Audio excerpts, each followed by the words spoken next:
Gente, essas medidas, como eu falei, não implicam reconhecimento da tese do contribuinte. Para que ele possa ter a devolução de valores eventualmente pagos indevidamente, ele precisa seguir o rito normal, procedimental, ou com pedido de restituição, ou com reconhecimento jurisdicional,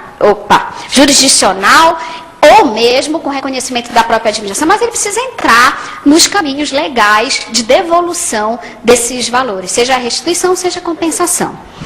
E também em relação à Receita Federal, o que eu acho importantíssimo é o parecer prevê. Se um valor desses está inserido em um parcelamento, ele pode ser excluído.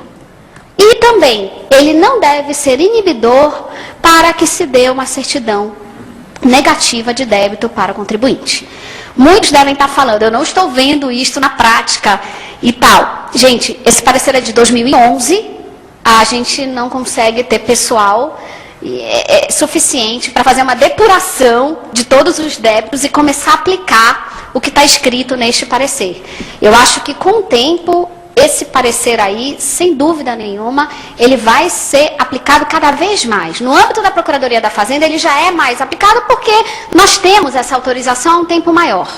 Mas no âmbito da Receita Federal, eu sei que ainda existem muitas dúvidas, mas eu já fui até DRJs falar sobre o parecer, exatamente para começar a se criar no fiscal a cultura de que, quando a questão já está definida pelos tribunais superiores, nós temos que se vincular a ela, desde que seguido, obviamente, os parâmetros estabelecidos pelo órgão institucional.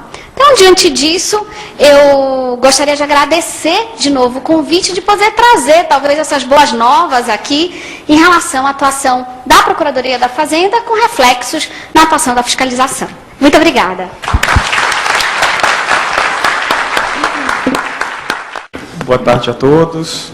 Eu cumprimento a professora Juliana pela excelente exposição, bastante esclarecedora.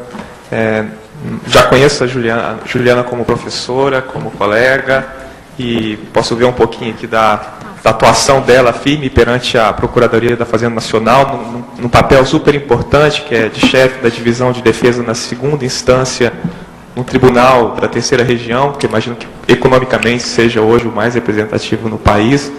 Então, realmente, esse esforço é muito louvável e muito bem visto. E é engraçado, eu estava aqui ouvindo a Juliana, e há um confronto, na verdade, entre duas grandes diretrizes, né? Entre a eficiência da administração, da Procuradoria da Fazenda, em estar cobrando esses valores de uma forma tecnicamente eficaz, e, do outro lado, um preceito que quem é servidor público conhece, que é a própria obrigatoriedade na atividade de cobrança do crédito tributário, que está normatizada. Então, eu imagino que deva ser um dilema pessoal para os procuradores muito grande hoje em dia, em estar, pelo menos num passado recente, em estar calibrando essa atuação, às vezes em face de situações claramente procrastinatórias, mas com risco, com receio de uma responsabilização funcional. Então, na verdade, é curioso ver que é um esforço muito grande de proatividade em disciplinar o não, né, que é o não recorrer, o não contestar, o não ajuizar a execução, e por uma coisa que parece uma simples omissão, a gente vê que tem muito trabalho e muita inteligência por trás disso.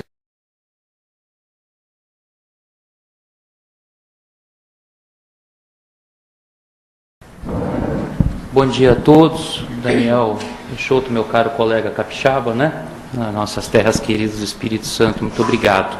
Dr. Carmine Rolo, muito obrigado pelo convite que me foi ofertado por Vossa Excelência. Muito honra ao AB São Paulo poder participar dos eventos, sobretudo aqui nesta casa que é a Academia, nesta casa do conhecimento que é a USP, vinculada à importante instituição do nosso Estado federativo, que é a Receita Federal. Muito obrigado pela atenção de Vossa Excelência, pelo convite.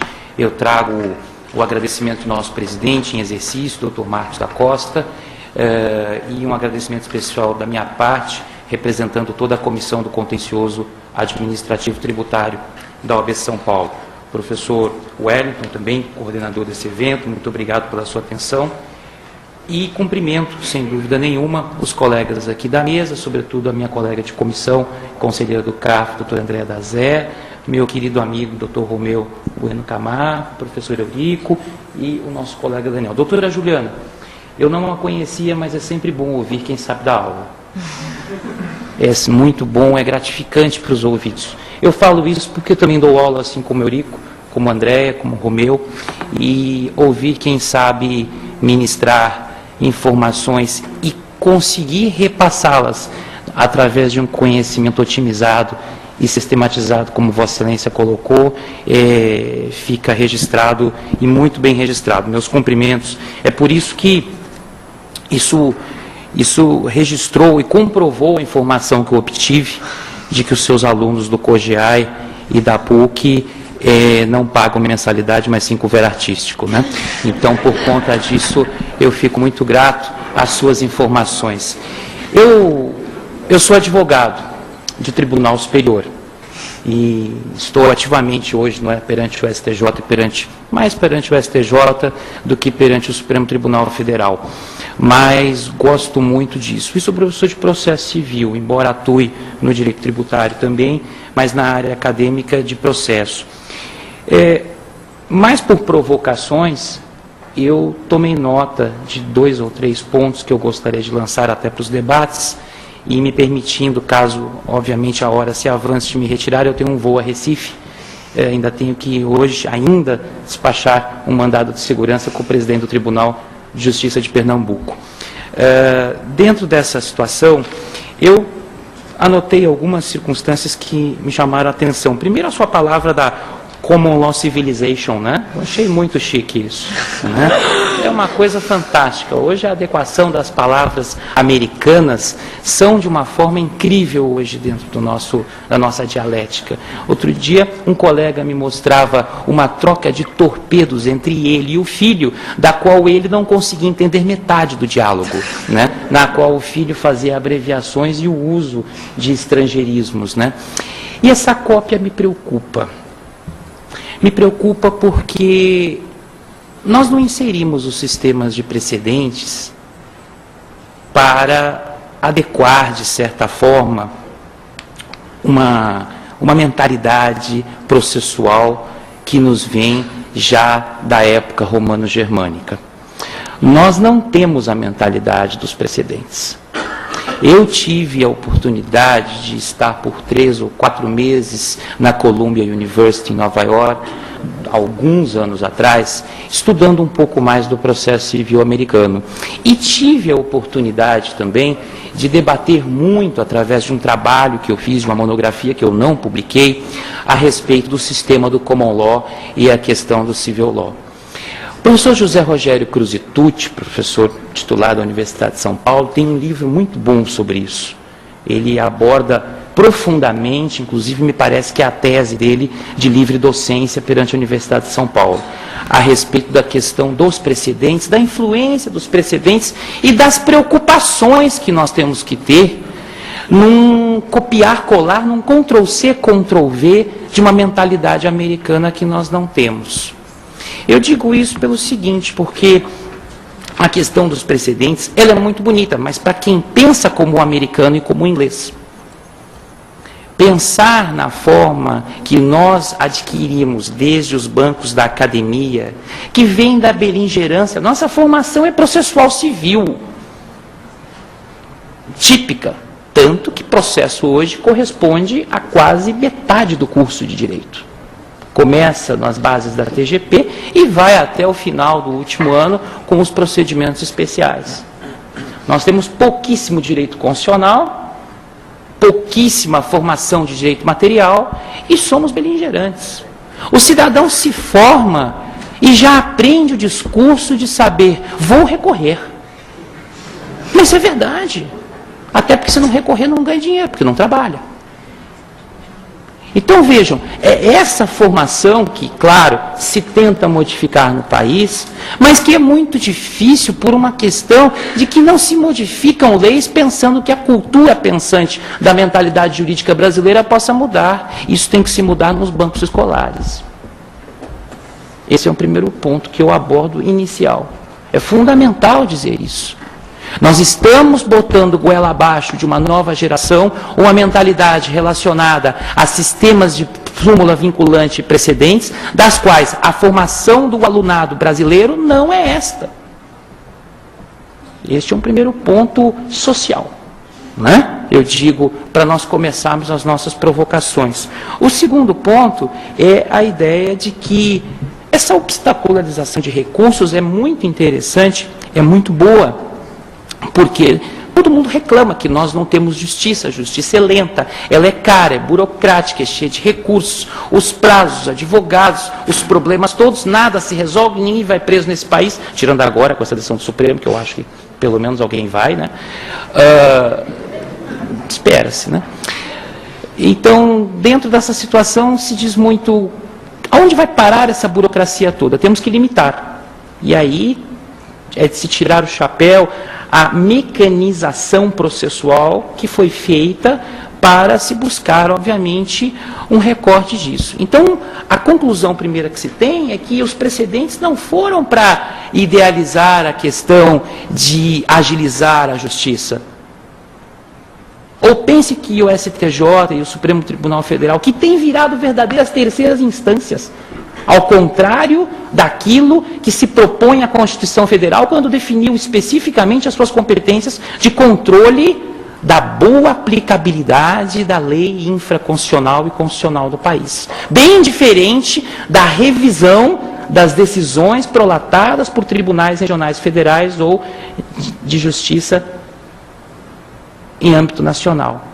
Então, esta é uma preocupação dos tribunais superiores. Este é um trabalho que foi feito de gabinete dos tribunais superiores, sem dúvida, para impedir a subida de recursos especiais extraordinários. E, sobretudo, mediante o controle da repercussão geral, que inclusive já foi aprovada no Senado agora em relação ao STJ, né? Foi aprovada agora, recentemente, semana passada, eu acho, foi aprovado no Senado Federal a possibilidade da repercussão geral no âmbito do STJ. E aí surgem os problemas. Eu estou com 2 casos, por exemplo, práticos, e um que eu posso citar, que é de conhecimento de todos, a questão do sigilo, pelo Supremo Tribunal Federal, não se decide. E aí? Enquanto isso, as coisas estão andando. Eu sou juiz do Tribunal de Impostos e Taxas, lá no TIT, vai ser julgado agora, semana que vem, uma sessão monotemática, né, a respeito da questão do cartão vermelho, a quebra do sigilo, relacionados ao problema de cartão de crédito, né? Nós teremos esse julgamento dia 18 lá, no pleno do Tribunal de Impostos e Taxas, sem que o Supremo tenha se posicionado ainda, embora haja aquela decisão que todos conhecem, que também foi adotada pelo CARF, de certo sentido, né, nesse âmbito do procedimento administrativo federal.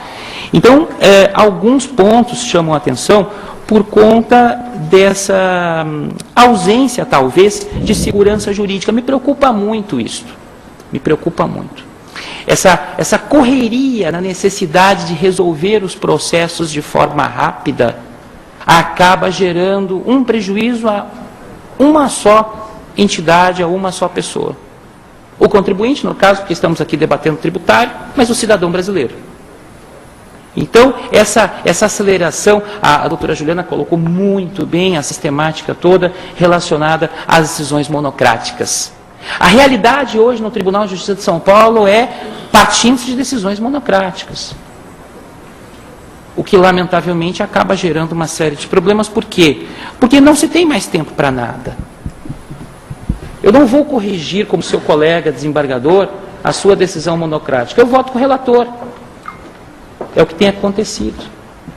Então, eventualmente, eu tenho que me resolver o meu processo, decidido e recorrido por um juiz de primeira instância, com base na prolação de uma decisão só de um desembargador.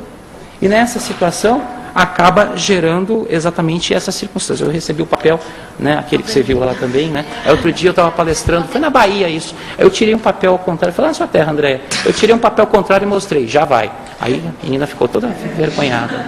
Eu já estava preparado para isso. Né?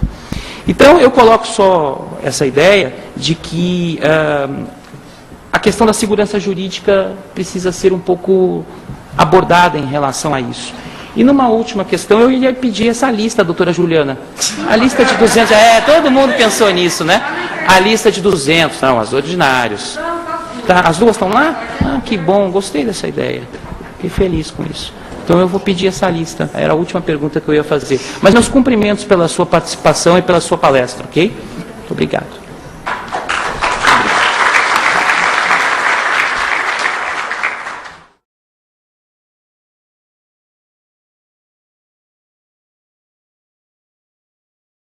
Bom, comentários.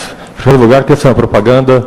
Acabei de ganhar um livro do Daniel Peixoto, Responsabilidade Tributária, que, ao meu modo de ver, é o livro mais sensacional que eu já vi até hoje sobre o tema, mais completo sobre o tema. Daniel trabalhou 5 anos arduamente sobre esse tema e fiquei muito satisfeito de receber agora a versão final, depois de estar 3 anos lá sendo editado na Saraiva. Bom, vou criticar aqui o Fisco, vou criticar aqui a Procuradoria-Geral da Nação, vou criticar a OAB também, que aproveitar que o Alessandro está aqui, porque eu acho que nós temos que criticar as instituições. Então não tem sentido falar que a sociedade é corrupta, que as escolas são ruins, tal. Eu acho que as instituições têm que dar o exemplo. Eu não vou criticar o legislativo porque eu não acredito no legislativo. Eu já não acredito mais nas leis e nem nos políticos, nem na possibilidade de reforma política. Mas acredito nas instituições. E muito mais do que nas instituições, nas pessoas que compõem as instituições, que eu adoro essas pessoas. Adoro a Juju, adoro o pessoal da OAB, o Alessandro. Eu adoro até o Paulo Riscado, que está ali, que é um tremendo profissional, tão controvertido. Adoro o Guilherme Mendes, gosto demais do Edmundo, que está ali no fundo, do André, da Receita Federal, ou seja, do Hélio, que trabalha com a gente na GV, do Carlos, meu querido amigo. Ou seja, eu adoro as pessoas da Receita, mas acho que é um grande problema institucional. Eu falo muito claramente, eu acho que, na verdade, os servidores têm servido à pessoa errada. Os servidores têm que servir à população e estão servindo ao poder político de plantão. Há uma imagem linda de Kafka no livro do Orson Welles, em que um homem simples tenta entrar ao portal, ao mural da lei, é uma grande porta, e com um cara com um cacetete na mão. Fala, pode entrar? Ele fala, não. E cuidado que atrás de mim tem um guarda mais poderoso do que eu, um portal mais poderoso do que eu, atrás dele outro cara mais poderoso do que eu, e um portal mais poderoso do que eu. É a hierarquia keynesiana das leis, protegendo a legalidade através do sigilo e da ausência de informação, em vez de facilitar a entrada desse cidadão à legalidade e à lei. Ou seja, me parece um equívoco dos servidores, e aí a minha crença que a mudança disso é uma aliança entre os servidores e os cidadãos, porque os servidores são cidadãos, todo mundo já sabe quanto eles ganham, e, além de tudo, são eles que pagam talvez a maior carga tributária, em razão de que eles não têm como fugir de tudo isso. São os principais, maiores contribuintes também de todos os impostos. Então, eu procuro falar o coração desses servidores aqui. Primeiro, minha perspectiva, e são convicções minhas, me parece equivocado, assim, de uma dada perspectiva, esse debate sobre contencioso da forma tal qual vem sendo colocada. O problema não é o contencioso é uma patologia do sistema, uma doença do sistema. A questão é o que gera o contencioso. Então eu enumero aqui alguns pontos que enumeram o que gera o contencioso. Primeiro, uma alta complexidade da legislação. É risível, ou seja, a legislação mente, a legislação ilude, fala quem paga é o contribuinte de direito, quando não é a empresa que paga, quem paga é o contribuinte de fato. Fala que a alíquota do ICMS é 16%, 18%, quando é 25%, 23%, 35%, é a alíquota por dentro. Eu minto a alíquota para não deixar claro para a sociedade qual que é a alíquota efetiva que está sendo paga. Há toda uma literatura mundial que marca países periféricos do terceiro mundo com um fenômeno chamado ilusão tributária. Ou seja, eu faço tudo para não trazer. O professor Enoy Luiz Spinelli falou das questões de exclusão da cidadania. O problema central de tributação não é de fato gerador, é de democracia. Há uma exclusão da cidadania das questões tributárias. Tudo é jogado para as empresas, só que a empresa não tem coração, a empresa não tem intenção, a empresa não tem alma, e a empresa não vai para a cadeia também, porque não dá para prender empresa. Não adianta penalizar, criar no Código Penal um tipo para empresas que não vai para o xilindró. E aí para a cadeia da eficácia do direito penal é que efetivamente faz com que regras sejam cumpridas. Então, em primeiro lugar, o problema da complexidade da legislação, que não dá para resolver. porque depende de uma reforma política, e cada vez que eu mando um projeto para os políticos, ele é corrompido em função dos interesses dos próprios políticos. Então, eu desisti desse caminho, desisti da reforma tributária. Então, outros ovos da serpente geram esse contencioso.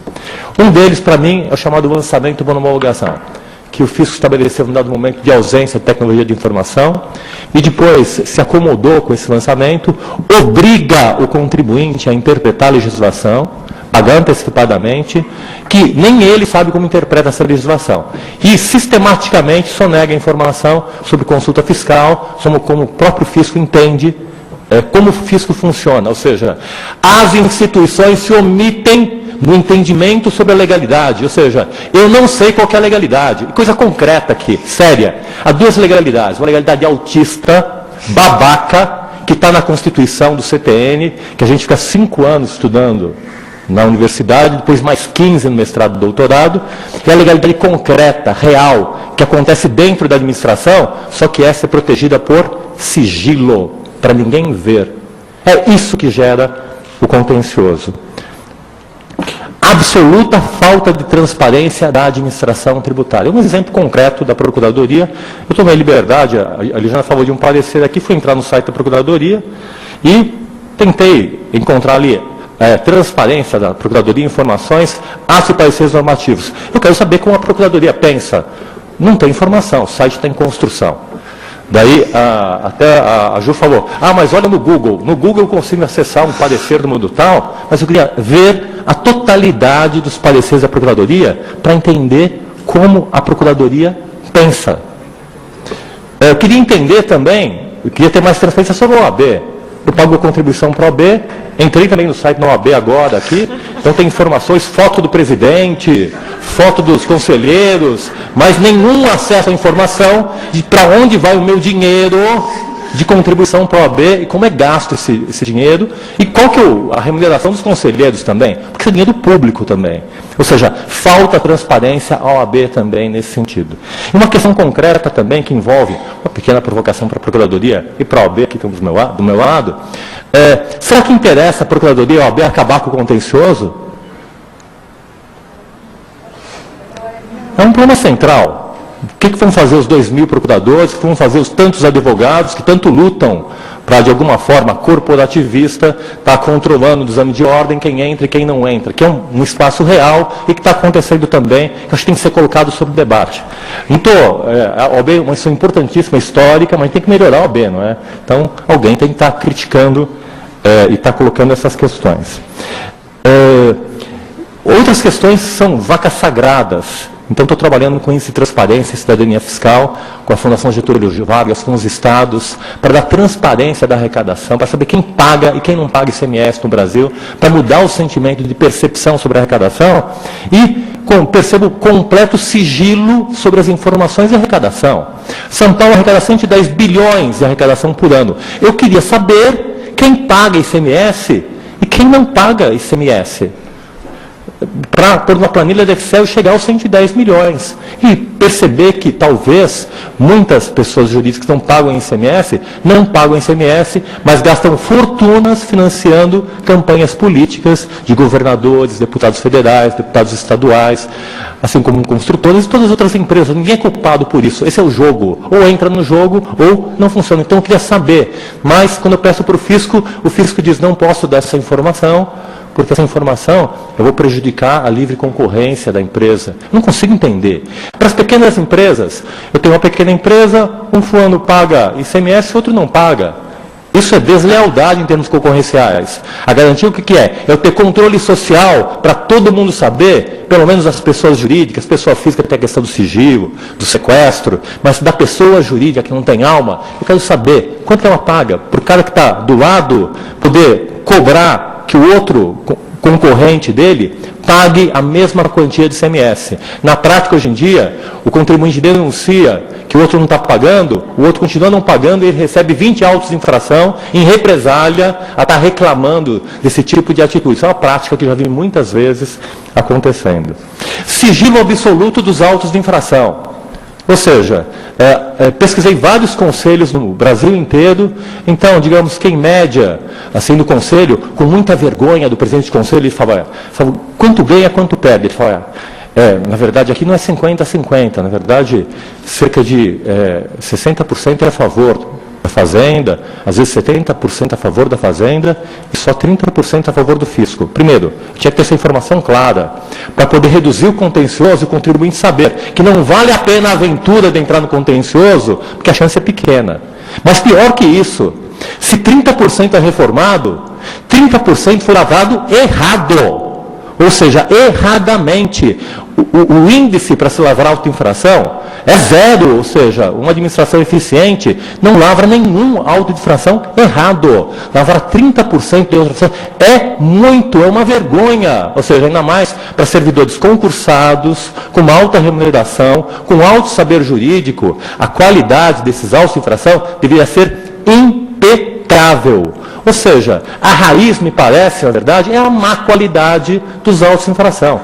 Quando eu defendi isso perante a COGEF e o CONFAS, primeiro me propuseram uma lei da mordaça, porque disseram, olha, você não pode ficar divulgando essas suas pesquisas, porque há um contrato entre nós. Então, eu falei, sinto muito, eu tenho liberdade acadêmica, eu falo o que eu quero. Aliás, eu não sou nem casado para nem me submeter à minha mulher. E nunca fui. E, enfim, não é um banco, não é uma entidade, não é uma autoridade que vai me calar nesse sentido. Então, o primeiro argumento foi, não pode divulgar o auto de infração em razão das informações sigilosas da empresa. A questão do auto de infração não é um problema entre o infrator e a empresa, é um problema da sociedade. A sociedade quer saber quem é o infrator. O acionista que é dono da ação quer vender a ação. O acionista que vai comprar a ação da Vale, da Petrobras, não vai comprar a ação.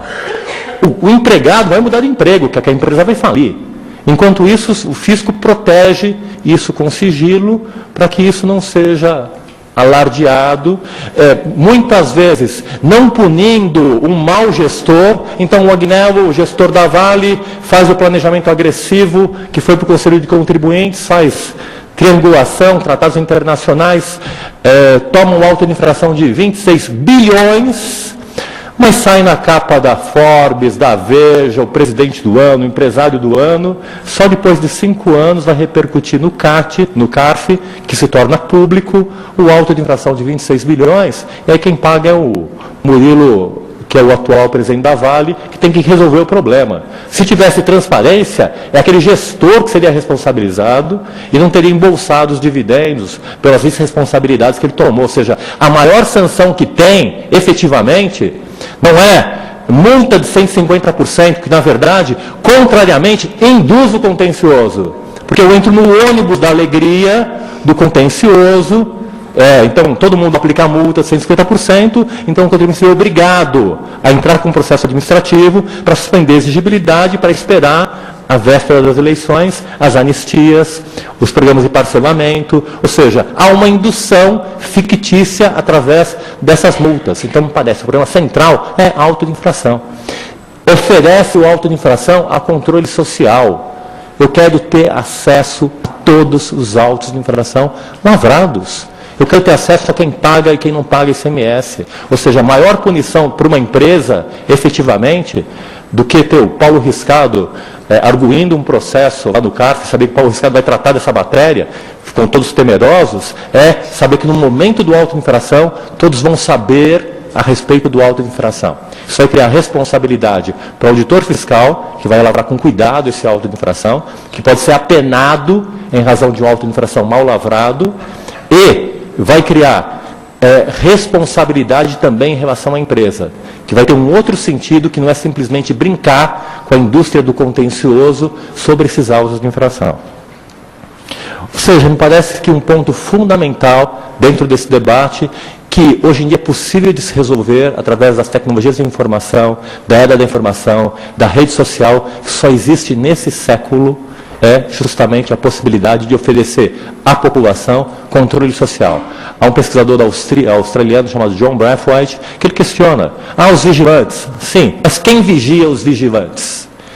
Então, quem deve vigiar os vigilantes é justamente o povo, o cidadão. E isso, a gente falei com alguém sobre cidadania, educação fiscal, isso é educação fiscal. Não é cartilha, não é escola, não é aula, é trazer a cidadania para exercer, para ver o fisco aparecendo, o fisco acontecendo. 5 minutos? Poxa, que ótimo, faz tempo que entregada.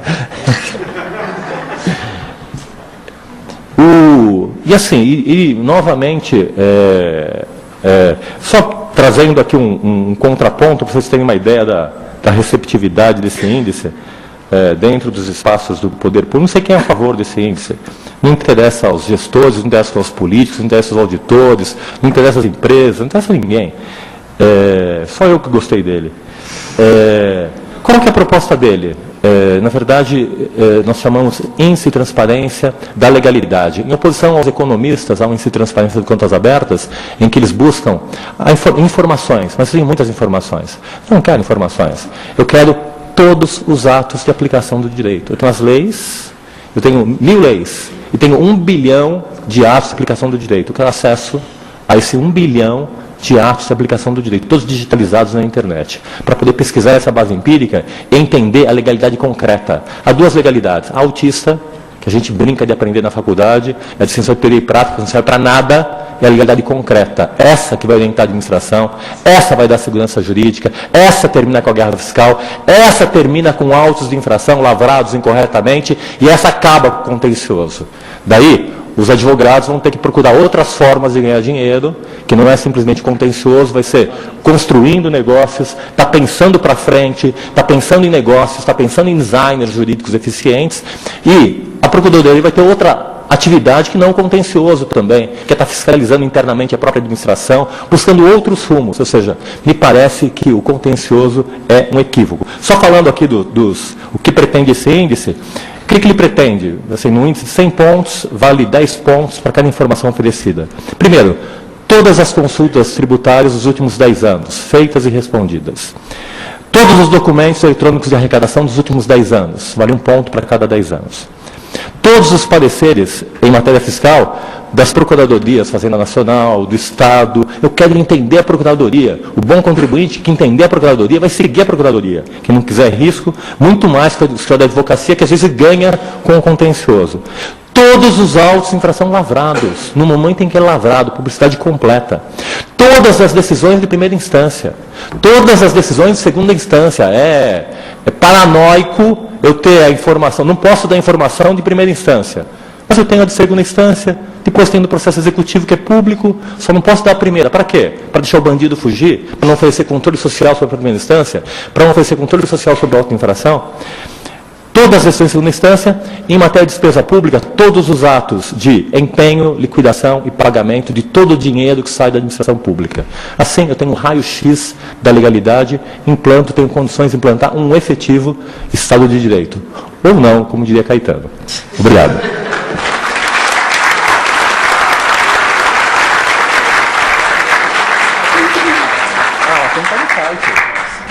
Procurei aqui, ó. Para mim.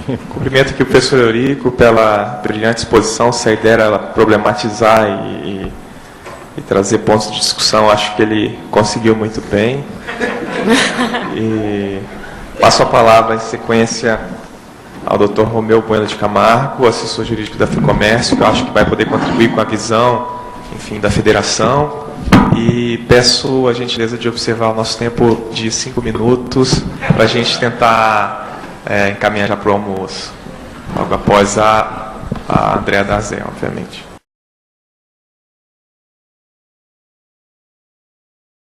Daniel. Boa tarde a todos. Eu inicialmente gostaria de agradecer ao professor Wellington e também ao Dr. Carmine pelo convite. É uma grande honra poder participar desse evento, um evento de grande relevância no cenário das discussões, das questões tributárias, que, como os senhores viram, são inúmeras aqui. Só a palavra do professor Eurico já foi muito clara para mostrar o vasto caminho que tem que ser percorrido por todos nós na busca de um pouco de equilíbrio nessas relações. eu estou muito feliz de estar aqui participando desse encontro e duplamente feliz. Primeiro, pela oportunidade. E segundo, por conhecer a postura da Procuradoria da Fazenda trazida nas palavras da doutora Juliana. Para mim, realmente foi uma surpresa, uma grata surpresa, conhecer a postura da Procuradoria com relação às questões dos precedentes que estão sendo discutidos aqui e as decisões reiteradas dos tribunais.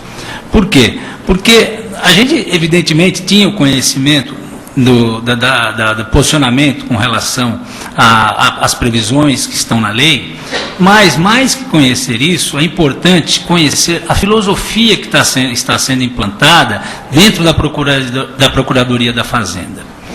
Essa postura, no meu entendimento, ela é extremamente importante e me permito divergir um pouquinho do Dr. Rostanho na questão da segurança jurídica. Na minha visão, eu entendo que essa postura da Procuradoria, essa postura sim vai trazer uma segurança jurídica que muitas vezes a gente não conhecia nas relações com a instituição pública da Fazenda. Por quê? Porque as decisões, cada hora eram adotados procedimentos distintos e recursos, às vezes protelatórios, recursos, às vezes, que não tinham cabimento de serem apresentados, e o contribuinte, aí sim, ficava numa insegurança jurídica diante de decisões que poderiam ser extremamente conflitantes e, em algum determinado momento, uma reversão de decisão, quando alguns tribunais já tinham posicionamentos definitivos com relação à matéria, como foi o caso, por exemplo, aqui da 276 do STJ. Então, eu acho que essa postura da Procuradoria da Fazenda, ela é extremamente interessante, ela não... acredito que ela não traz qualquer insegurança jurídica, repito, ela, no meu entendimento, ela vem reforçar as medidas que visam buscar essa garantia que é prevista constitucionalmente.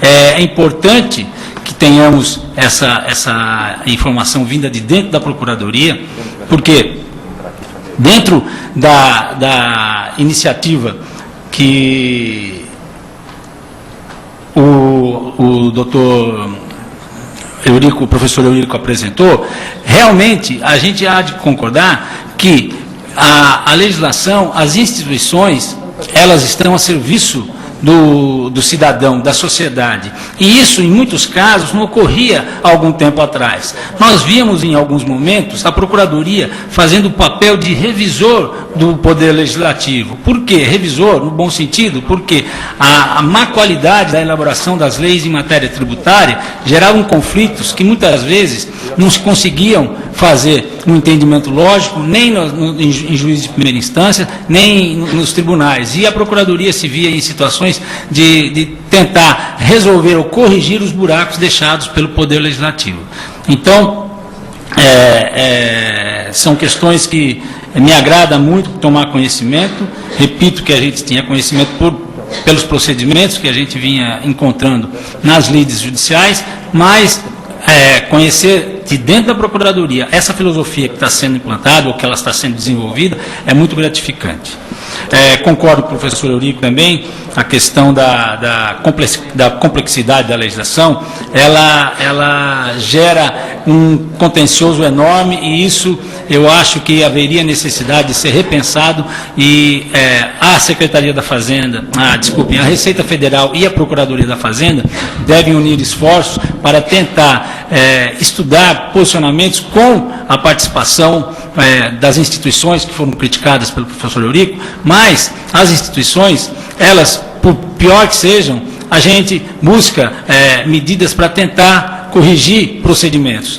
Hoje, eu represento uma instituição, a Federação do Comércio, é uma instituição que ela é muito antiga e nós acompanhamos a evolução dessa instituição no tempo e no espaço, inclusive, porque o crescimento nos últimos anos da Federação tem demonstrado uma preocupação muito grande. É evidente que as dificuldades são enormes, é evidente que as críticas aparecem, mas a filosofia também, dentro de uma instituição como a nossa, é no sentido de procurar estreitar as relações com com os poderes públicos, buscando e visando o interesse do empresariado e da sociedade. Essa é uma postura que não pode ser deixada de observada por nenhuma das instituições. Umas mais, outras menos, umas com críticas, outras com mais críticas, mas ela deve continuar de qualquer maneira.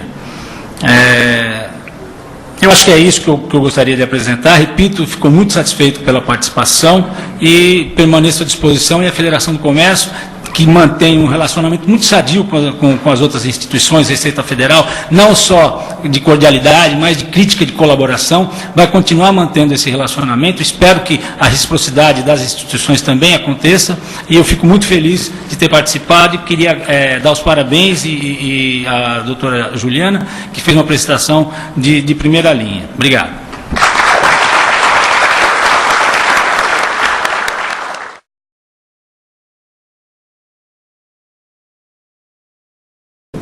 Boa tarde, já a todos. Eu queria, mais uma vez, aqui renovar o agradecimento à participação, ao convite do Dr. Carmine para participar desse evento. E vou ser bastante breve, aí, pela alongada hora, inclusive. Eu vou trazer aqui, fazer uma pequena provocação, não tão eloquente aí como o Dr. Eurico, mas eu vou trazer, assim, tentar trazer aqui algumas provocações em relação aos impactos dessa mudança da força dos precedentes, assim como Juliana trouxe, dentro do âmbito da Procuradoria, para quais são os problemas que a gente enfrenta aí no Conselho.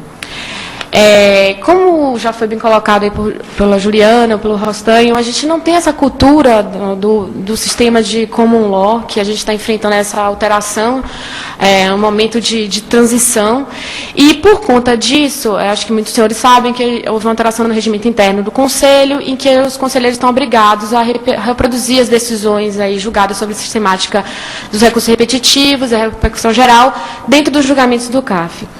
O problema que hoje a gente enfrenta, basicamente, é que, como justamente não existe essa cultura, essa transposição desses precedentes tem sido uma questão muito difícil na prática. Por quê?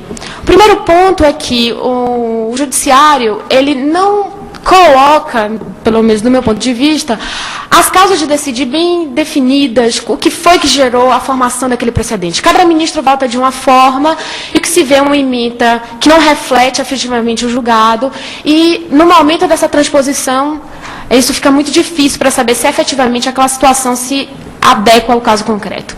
Então, esse é o primeiro ponto que os conselheiros têm realmente enfrentado nessa dificuldade de aplicação de cumprimento do regimento interno. O outro ponto é que, apesar dessa mudança de paradigma, ainda continua prevalecendo no Poder Judiciário o entendimento de que não é necessário enfrentar todos os fundamentos.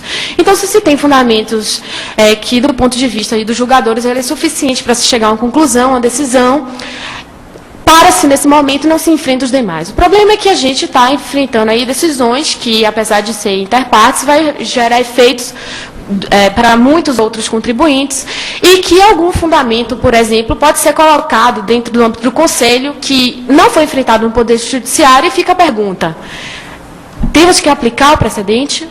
Tenho que identificar se aquele fundamento não foi ventilado, não foi enfrentado pelo Poder Judiciário, e mais, posso continuar julgando, não aplicar aquele precedente diante não de peculiaridades do caso concreto, mas diante de fundamentos que não foram enfrentados no Judiciário, que já existiam à época?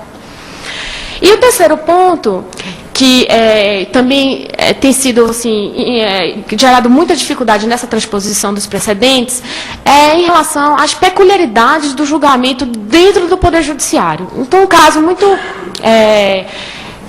flagrante que isso fica é com a questão do prazo para repetição do indébito tributário, que a ministra Ana Inglês colocou como um ponto aí relevante para saber se aplica-se o prazo de 10 anos ou de 5 anos, o momento do manejo da ação. A ação é peculiar ao Poder Judiciário e não ao âmbito administrativo.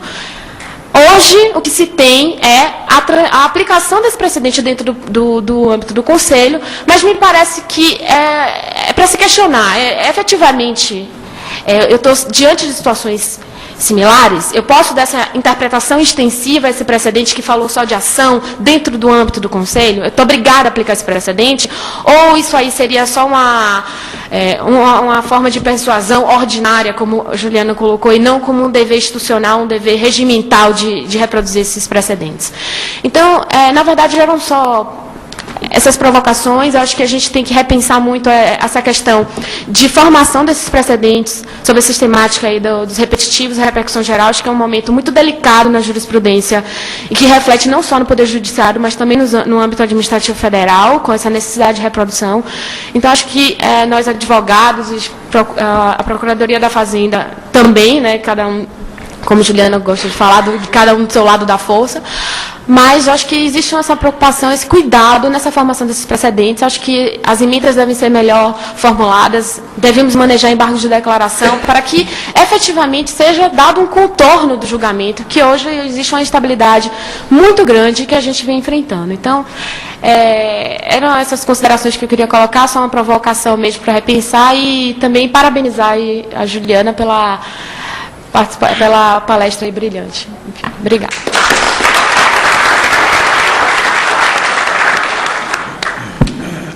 Agradeço as palavras da professora Andréa Darzé. Endosso aqui algumas das colocações, justamente que no sentido de provocar a doutora Juliana, quando remete à portaria da PGFN, que elenca situações como os recursos especiais repetitivos e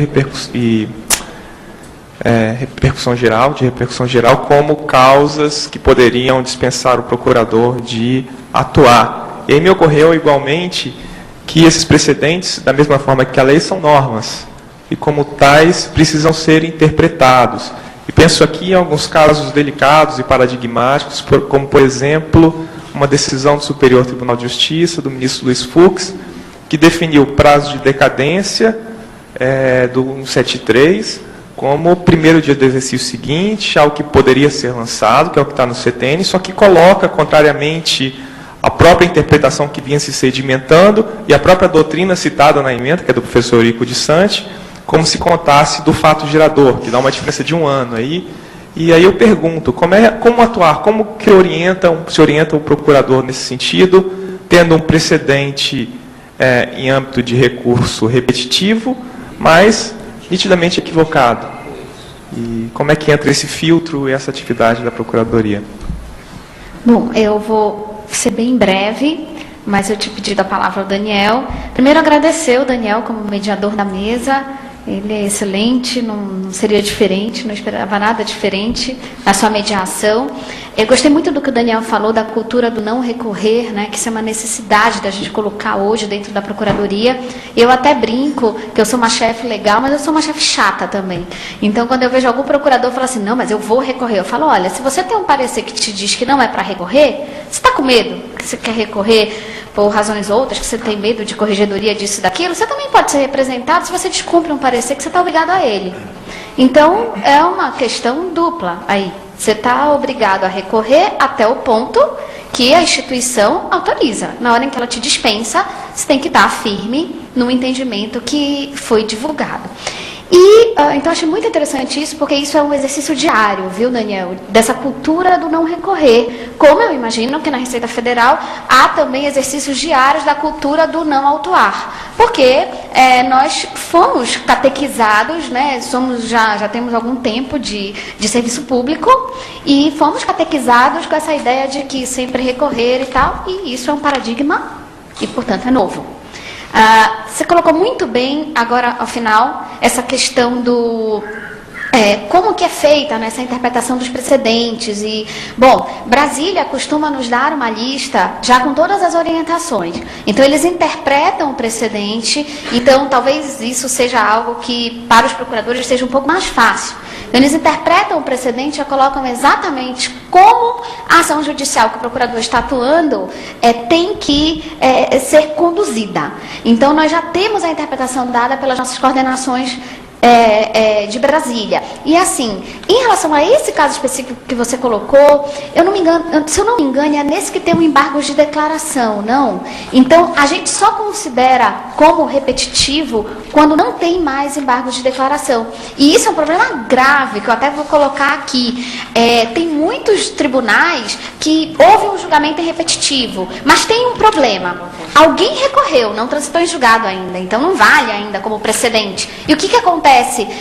Ementa, eu concordo com o Paulo Conrado, que vai estar à tarde aqui, quando ele diz que é a coisa mais inútil do mundo. Porque o que acontece? Com aquela ementa publicada no site, todo mundo começa a aplicar aquilo ali. Aquilo vira jurisprudência, a ementa vira jurisprudência.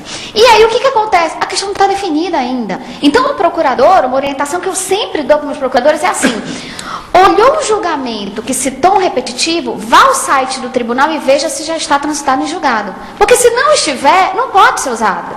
Então veja que nós temos um caso semelhante, que é o mesmo julgado, que também de prescrição, que se estabeleceu que a interrupção do prazo prescricional se dá com o ajuizamento da ação.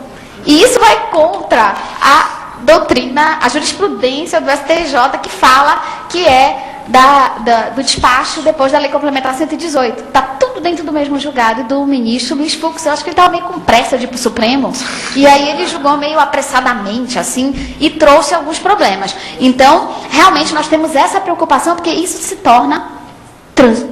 não é trânsito em julgado ainda, e parece ser. E daí, se sabe que já tem 15 ou 20 precedentes, utilizando o 219, dizendo que isso é a coisa mais certa do mundo.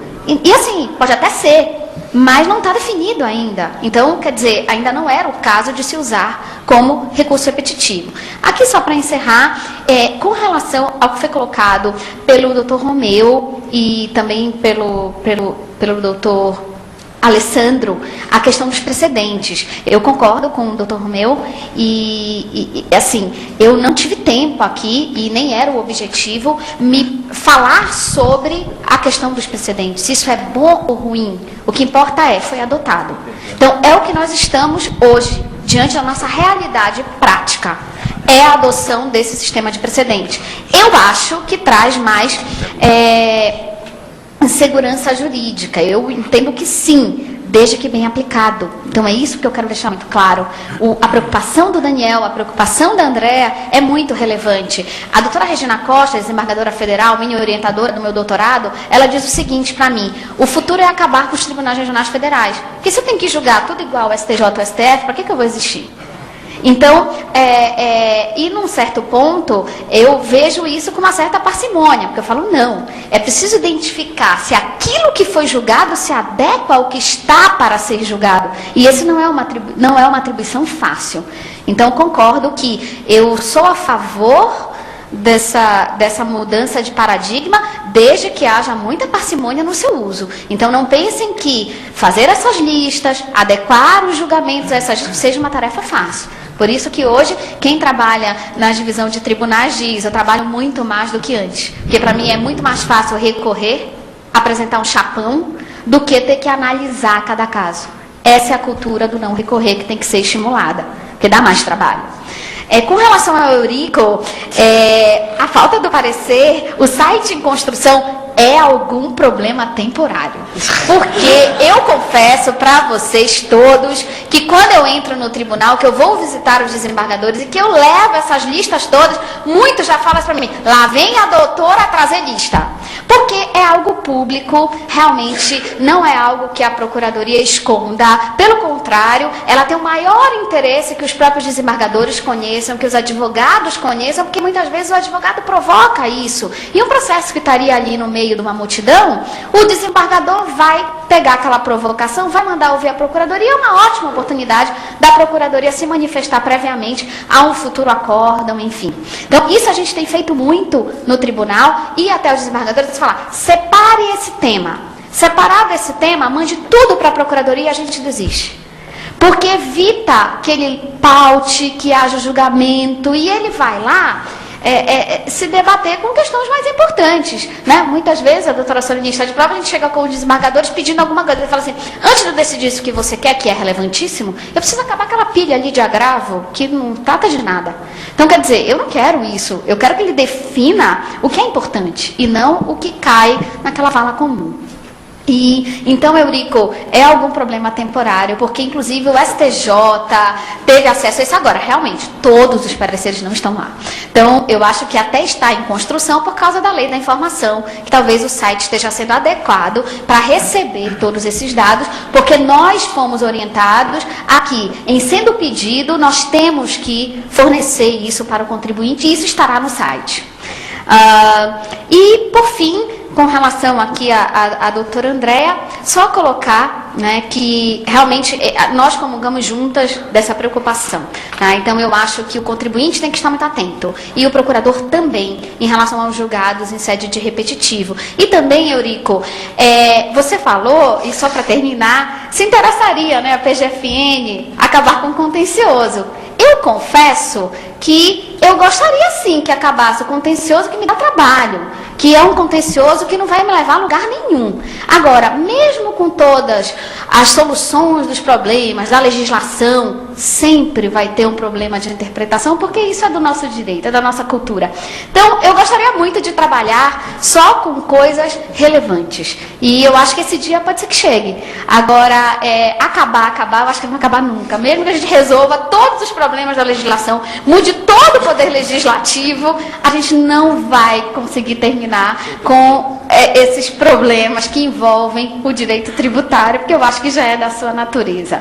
Então, eu agradeço novamente o Carmine e pelo adiantar da hora, depois eu estou com algumas perguntas aqui, quem quiser, eu estou aqui no final e eu respondo. Muito obrigada.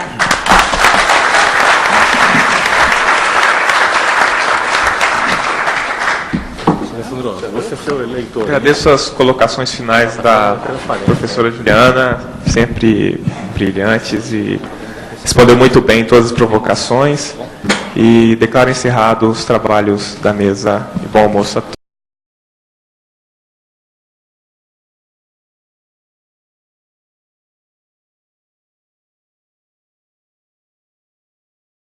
Boa tarde a todos. Eu, de início, tomo a liberdade de, coadjuvando o presidente dessa mesa, parabenizar a organização do evento, agradecer a oportunidade que se nos é dada. E eu falo em meu nome, em nome da Justiça Federal, da Terceira Região. Nós temos hoje a oportunidade de trazer algumas informações que eu acredito são importantes para a reflexão de todos os senhores, à medida em que falar de litigância, de uma certa forma, no plano tributário, significa tocar o tema das execuções fiscais. Esse é um dos pontos, me parece, mais nervosos do direito tributário, quando visto sob a sua perspectiva instrumental. Nós não vamos falar aqui do direito tributário visto materialmente, senão na sua proporção processual, na sua proporção formal, na sua proporção instrumental. A gente sabe que o direito tributário ele lida com uma específica conduta, a de pagar tributo. Não estou aqui com isso querendo exteriorizar uma posição fiscalista, longe disso. Mas nós temos que convir. O direito tributário lida fundamentalmente com a disciplina de uma conduta relacionada ao carreamento de dinheiro aos cofres públicos a título de tributo. Se esse resultado não é alcançado em termos pragmáticos, nós temos que convir que o direito tributário se frustra, os desígnios do direito tributário se frustram.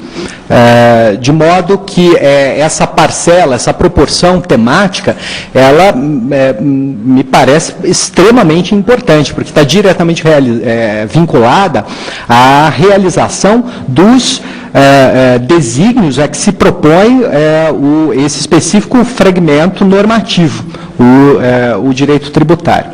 Pois bem, eu de início gostaria de lhes falar fazer aqui um breve ajuste terminológico. Nós estamos aqui, muito habituados a lidar com a expressão execução fiscal como sinônima da palavra cobrança, ou da expressão cobrança tributária, como se a cobrança tributária se engendrasse única e exclusivamente por esse meio. Não me parece que seja assim. Eu considero muito importante nesse momento nós lembrarmos de uma advertência que consta na obra do professor Geraldo Ataliba, é disso que me lembro nesse momento. Pode que essa mesma advertência figure em outros tantos livros, mas me vem à memória de maneira muito clara a lição do professor Geraldo Ataliba, no sentido de que o direito tributário é um ramo ancilar do direito administrativo. Retraduzindo essa proposição do professor Geraldo, falar de direito tributário significa, de uma certa forma, falar de atividade administrativa. Não é possível supor a abordagem qualquer de direito tributário que não passe necessariamente por questões de ordem administrativa, que seriam lidadas com mais profundidade dentro da grade curricular usual pelo direito administrativo. Eu proponho aqui aos senhores, de plano, que se promova uma ruptura nesses dois, uma ruptura desse muro que divide esses dois temas, o tributário e o administrativo. Pois bem, se nós tomarmos essa referência como premissa, nós podemos e devemos, ao final das contas, concluir que a cobrança tributária, ela integra o grande capítulo da atividade administrativa. Ela representa uma fração da atividade administrativa. Só que, vejam, essa atividade ela está diretamente relacionada ao comportamento do administrado, ao comportamento do contribuinte. Não é uma atividade que é desempenhada naquele regime de legalidade que normalmente nós experimentamos. A administração pública age na aplicação fiel, atua sempre na aplicação fiel da lei, independentemente de provocação. Ela age de ofício, cumprindo a lei nesse regime, como anunciava desde antes, ou anuncia desde antes, os autores de direito administrativo. Administrar é aplicar a lei de ofício. No caso específico da cobrança tributária, administrar é aplicar a lei de ofício em função de um específico evento que é colocado nas mãos do contribuinte, relacionado à sua postura, o inadimplemento quanto ao cumprimento de uma determinada obrigação que nós classificamos como tributária. Pois bem, de que maneira a administração opera em concreto para realizar essa atividade, para levar a cabo essa atividade que está diretamente relacionada, insisto, ao comportamento do contribuinte, o inadimplemento. Eu não tenho a menor dúvida de que a calibragem dessa atuação administrativa, ela está diretamente relacionada à conduta que a dispara. O que faz disparar essa atividade administrativa, repito, é o inadimplemento do contribuinte. Pois bem, nós só podemos falar em função administrativa diretamente relacionada à cobrança se há essa premissa. E à medida em que nós temos uma oscilação nesse aspecto sobre o estado de inadimplemento em que se coloca o contribuinte, nós vamos ter essa função sendo calibrada, ora de maneira mais intensa, ora de maneira menos intensa, criando-se ou recriando-se instrumentos. Pois bem, nós vivemos hoje um estado de coisas que nos permite concluir que a atividade administrativa tendente à cobrança se encontra superpotencializada. Isso não por outra razão, senão por conta das constantes situações de inadimplemento que se afiguram presentes. Nós temos, nos últimos 5 anos, dados no âmbito da Justiça Federal da Terceira Região, especificamente de São Paulo. Eu trago aqui aos senhores informações mais frescas, digamos assim, da Subseção Judiciária de São Paulo, que me parece é um termômetro mais do que eficiente para denotar a situação de todo o país. Pois bem, nós temos nós vivemos hoje uma situação no Judiciário Federal em que nós temos uma involução das lides anti-exacionais, aquelas que são propostas pelo contribuinte, as ações que são propostas pelo contribuinte, no sentido de debater a juridicidade das exações, diminuem. Essas lides vêm caindo nos últimos 5 anos. As varas especializadas na abordagem dessa temática têm o seu estoque de processos sendo reduzido ano a ano, e isso mais intensamente se verifica nos últimos 5 anos. Em contrapartida, as varas especializadas em ações exacionais, aquelas que são propostas pelo fisco, estou falando de execução fiscal, essas varas têm o seu respectivo estoque crescendo ano a ano. No último trimestre do ano de 2011, o Fórum de Execuções Fiscais Federais de São Paulo recebeu o equivalente, no último trimestre do ano de 2011, recebeu o equivalente à distribuição de 2 anos, considerado o período anterior ao último quinquênio. Então, vejam, o que nós percebemos pela análise desses números é que os últimos 5 anos denotam uma diminuição da litigância iniciada pelo contribuinte, um aumento da litigância iniciada pelo fisco. Só que o fisco só litiga em juízo para cobrar. De uma certa forma, a atividade de cobrança, que eu lhes falei antes, está diretamente relacionada à função administrativa, vinculada ao estado de inadimplemento em que se coloca o contribuinte. Essa específica função, ela assoma.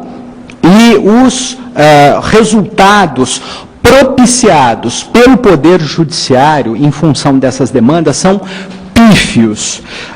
Nós temos, dado de julho de 2012, nós temos no Fórum de Execuções Fiscais de São Paulo, em tramitação, um total de 670 mil execuções fiscais, por meio das quais se cobra aproximadamente 60 bilhões de reais. Pois bem, destas ações, dessas 672 mil execuções em curso em julho de 2012, 440 mil, portanto, aproximadamente 2/3 dessas ações encontram-se com o seu andamento suspenso por inviabilidade processual. Quero com isso dizer aos senhores que essas ações não andam nem para frente nem para trás, porque o contribuinte não é encontrado, ou então porque o seu patrimônio não é localizado para fins de expropriação e consequente satisfação do crédito tributário. Sobra apenas 1/3, aproximadamente 230 mil ações que estão efetivamente em curso. Pois bem, o projeto executivo fiscal no âmbito judicial se desenrola através da expropriação do patrimônio do devedor. Essa via de cobrança que integra, lembro-lhes, a função administrativa. Num determinado momento, a administração pública constata o inadimplemento, inscreve o crédito tributário em dívida ativa, apresenta em juízo a petição inicial. Pois bem, isso tudo participa daquilo que nós estamos designando de função administrativa. Uma série de deliberações administrativas são tomadas antes de o processo judicial se instaurar. Pois bem, dentro desse contexto, nós temos, insisto, apenas 1/3 do estoque de processos efetivamente ativo. Esse estoque caminharia, a partir do momento em que ele é judicializado, a partir do momento em que a função administrativa se esgota e nós vamos para o Poder Judiciário, a atuação deixa de ser administrativa, a atuação primordial deixa de ser administrativa, passa a ser judicial, e aí, vejam, nós somos remetidos para o rito estabelecido pela legislação processual. E o rito estabelecido pela legislação processual contempla a ideia de expropriação do patrimônio do devedor. Vejam, a satisfação do crédito dar-se-ia mediante a expropriação, que demanda a localização de bens. Bens esses que, penhorados, seriam ulteriormente levados à alienação judicial, em regime de leilão. Pois bem, é aí o ponto culminante do processo judicial de cobrança do crédito tributário. É esse o momento em que nós teríamos a realização daquele desígnio que ficou lá atrás. Para que serve o direito tributário? Para regular pagamento. O pagamento foi feito espontaneamente? Não. Então vamos obter o pagamento forçado. Como? Através da expropriação do patrimônio do devedor. Esse patrimônio é revertido em dinheiro e entregue à fazenda. Mas para isso nós precisamos percorrer esse caminho todo.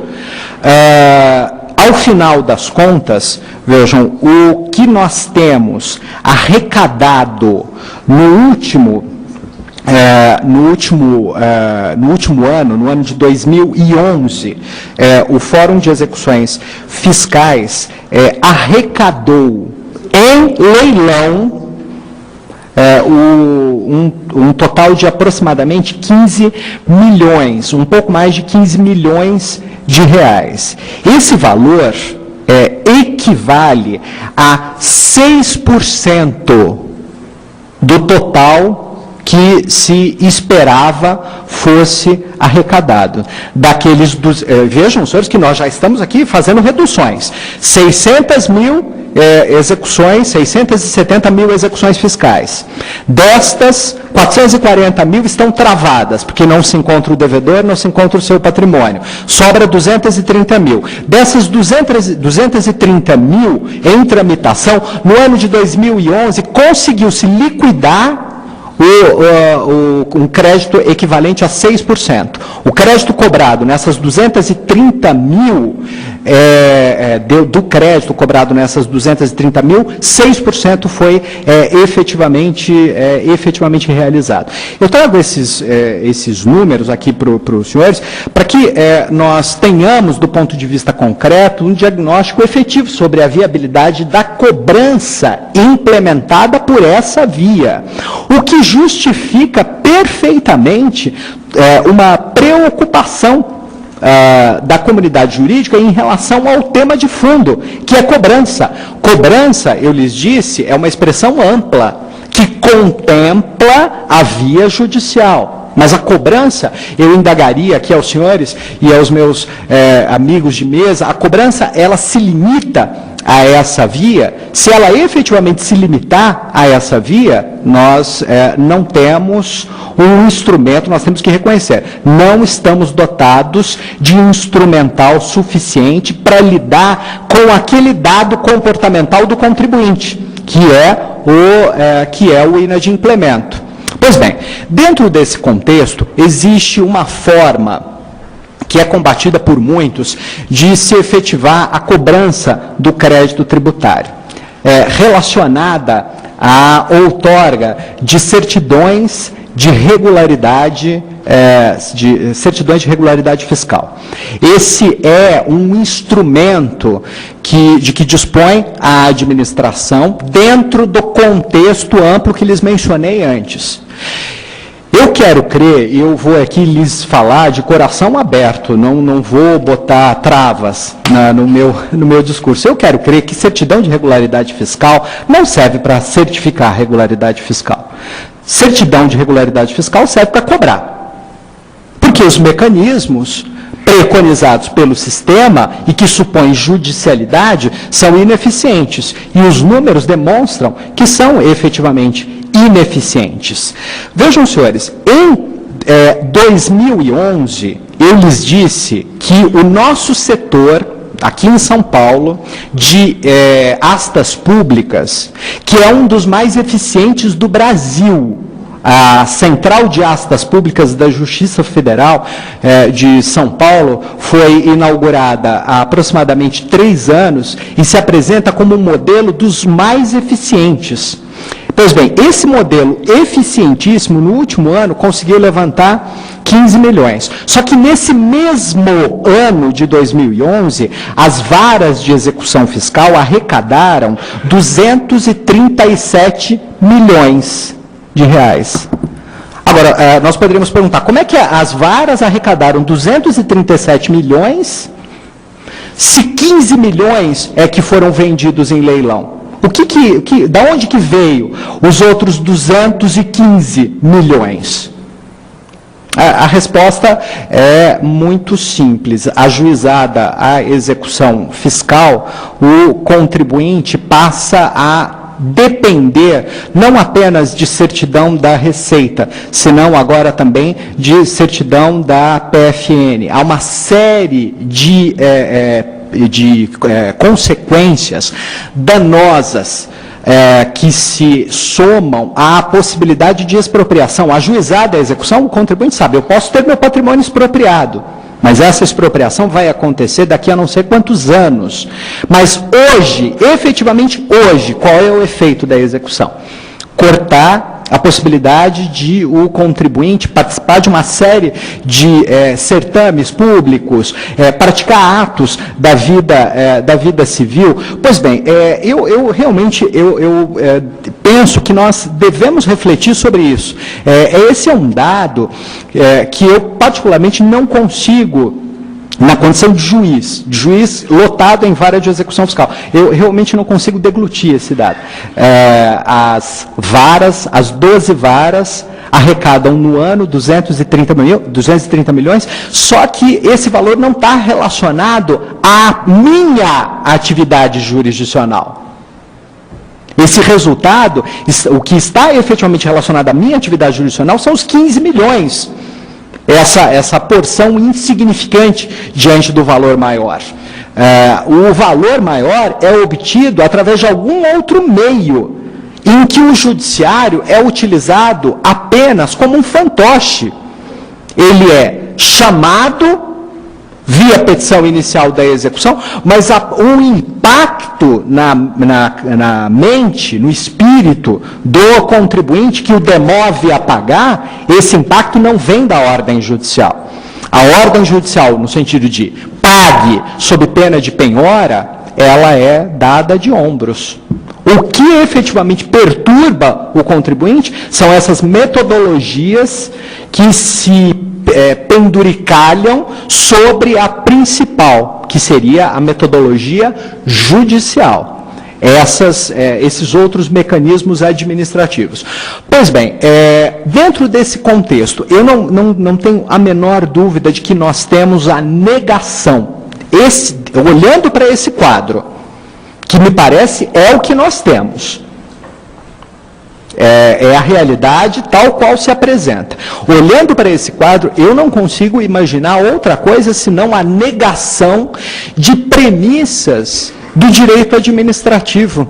Aquele que o professor Geraldo Ataliba diz que é o continente em que o direito tributário se põe como conteúdo. E especialmente aquelas premissas, aqueles valores que são cantados e decantados pelos administrativistas, inspirados diretamente no texto constitucional. Valores como o da boa-fé administrativa, da confiança. Vejam, nesse quadro nós temos a descrição de uma clara ruptura dessas ideias. A administração e administrado não se relacionam em ambiente de confiança e boa-fé. Muito pelo contrário, e vejam, dentro desse contexto há uma coisa muito pior, porque o judiciário é enfiado nessa relação como uma espécie de sombra para agregar à administração uma força coercitiva de que ela, em princípio, não dispõe para trazer o contribuinte para a realidade tributária, pagando tributo, já que ele efetivamente não confia na administração pública, não leva dinheiro à administração pública pela via tributária adequada. A administração, por sua vez, diz a ele, contribuinte, eu também não confio em você. A partir do momento que você tiver uma execução, agora as suas dificuldades para a obtenção de certidão e, portanto, para a consecução dos atos da vida civil se duplica, é elevado à segunda potência. Se já era difícil antes, só na Receita, agora, com a participação da Procuradoria, essa dificuldade vai se duplicar. Eu quero trazer a contexto, até porque a mesa é qualificada o suficiente para enfrentar esse assunto, um aspecto por fim. Vejam, quando o judiciário é trazido dentro desse contexto e acaba funcionando como uma espécie de coadjuvante dessa cobrança indireta via certidão, cobrança essa qualificada pela investidura de dois atores, Receita e Procuradoria. Ele, o Poder Judiciário, se coloca no meio de duas entidades que figuram representando o mesmo crédito, mas que processualmente oficiam como se inimigos fossem. Eu não vou dizer aqui aos senhores que atuariam como pessoas estranhas, porque os estranhos se ignoram. Os estranhos não têm sentimento entre si. E aqui, parece, nessa relação, há uma ponta de sentimento ruim entre um e outro desses atores. Eu atuo em vara de execução fiscal há 17 anos. Há 17 anos, eu atuo como mediador entre procurador e Receita. Eu não estou aqui falando aos senhores, não estou descrevendo a opinião de fulano ou de ciclano. Eu estou falando da minha experiência e da dos meus 23 colegas, somos 24 no total, dos meus outros 23 colegas de execução fiscal. Pois bem, esse é um ponto que funciona para mim como uma cereja nesse bolo, que foi há pouco desenhado, em que nós temos como premissa fundamental a ruptura de um vínculo saudável entre a administração e administrado. Esses outros pontos que lhes mencionei devem ser trazidos, devem ser lembrados apenas como consequência dessa premissa que lhes mencionei por agora. Pois bem, agora efetivamente para concluir, não é? Eu penso que é preciso ser propositivo e não apenas descritivo dos problemas. Eu lembrava, um pouco antes de começarmos, com o professor Bianco, que